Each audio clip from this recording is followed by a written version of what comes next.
Alright, welcome back, cool dudes. I just got back from one of my jobs, then I went to a little park, did a kind of like a walk hike thing.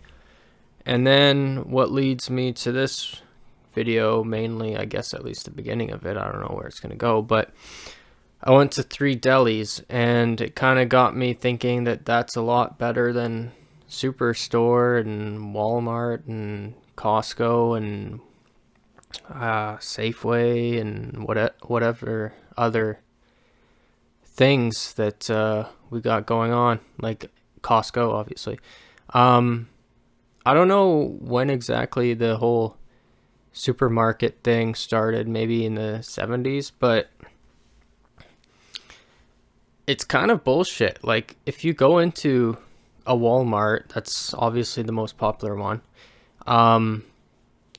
it's all fucking like aisles of fucking cookies. Like fucking just these factory made Oreos. Every type of Oreo imaginable, and then the Mr. Christie's and the Dares and whatever others, and it's just fucking cookies, cookies, cookies, and then you go down the next aisle, and then it's like olive oil, olive oil, olive oil, and it's just fucking this different brands of oil, and then it's different brands of vinegar, different brands of flour. It's like, it's, I guess you have selection over what brand of whatever you want, and I guess that's appealing to some people, but you don't really have any real food in there because it's all this processed stuff. And I know the no GMO thing and the back to nature kind of movement is big right now, and I think that's pretty accurate. Like, if you look in the food section of Walmart, there's very little actual food there. It's kind of like, I don't know if when you're a kid your parents ever got you to read the ingredients list to anything, but if you do that, it's like fucking sugar, there's something that has titanium in it, there's artificial color yellow, there's fucking things you can't pronounce, all kinds of different shortenings and sweeteners, and maybe some flour in there that's the processed flour where they take the vitamins out and then they bleach it, the standard bleached white flour, and then you don't have any vitamins in there, you don't have any fiber in there.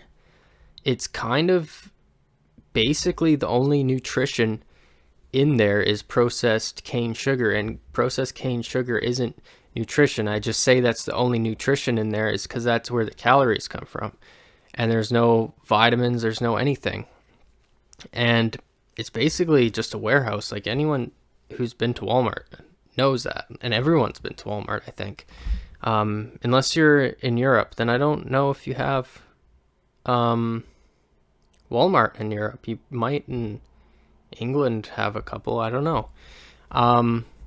If you're from Europe, maybe leave that in the comments if you care to. But yeah, so anyways, I went to these delis, and the negative side of it, the con to it, is I had to go to 3 delis to find the one thing that I wanted.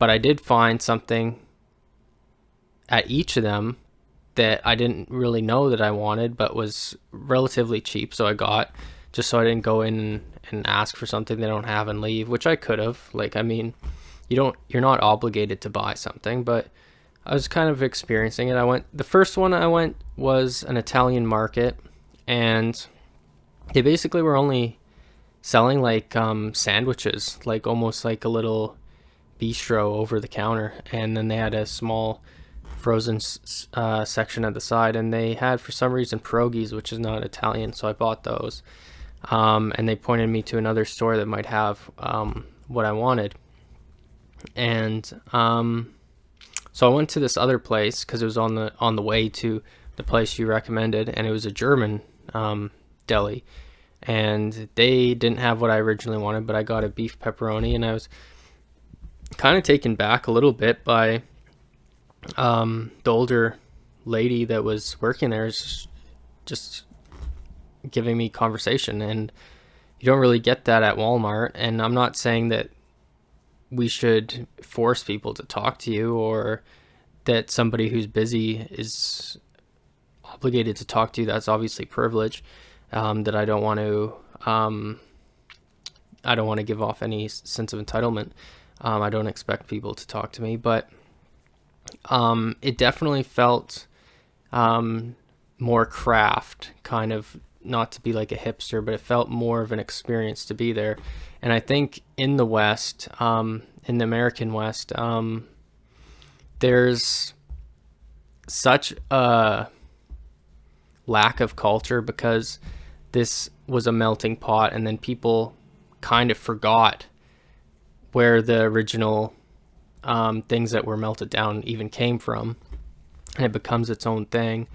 And now Walmart is kind of just this grand, almost temple-like figure in American towns and cities that you go to, and that's just where you get everything. And you don't really communicate, and you don't really learn about the food. And I think that's maybe another thing that was good about this place. The last place I went to was an Italian place, and it was bigger than the first Italian place I went to, and it was more of what I was looking for the first time around. So it was nice that they recommended that. And right in the opening, they had like people drinking like espressos in the little cups, and it was kind of like this bar with coffee, and that was pretty cool. And then I went in the back to the deli. I got what I want. I mean, it was not any more expensive than it would have been at Walmart.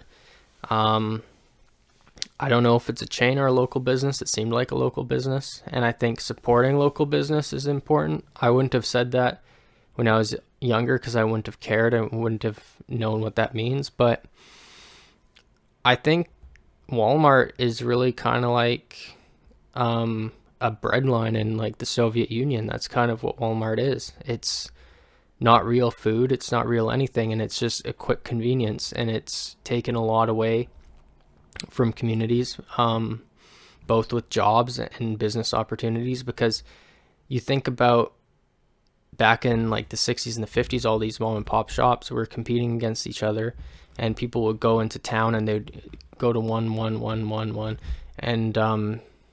one after the next, and then see what they want. And it'd be kind of like, that would be their day, kind of shopping and socializing and learning about different foods and different cultures. And that was stripped away from the American West, I think, in probably the 70s. And it was made so people would just go to work, and then they didn't have to worry, because they could just go to Walmart and get everything they needed, and then go back to work and or whatever, TV dinners and stuff. Same thing, same argument could be made with fast food. And I think the thing I was surprised is none of this stuff was more expensive than Walmart. And actually, there is a there's a chain store, a supermarket chain that I go to that has a little deli, and they do cold cuts, which was one of the things I wanted. And they were actually more expensive than this Italian place by probably like 30%. So that was kind of the opposite of what the narrative is.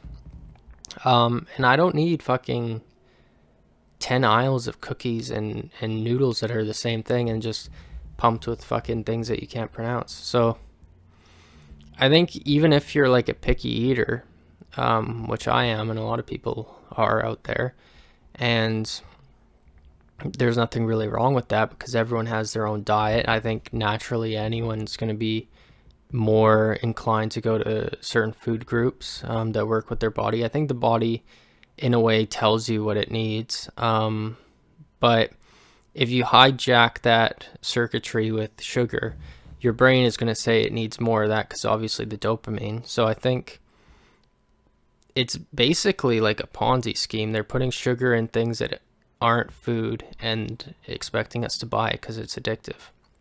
So anyways, it was nice to see and experience that today. And I think that Walmart should probably either go out of business or look at their corporate model and try to adjust to something um, more human, I guess. So, anyways, um, peace out.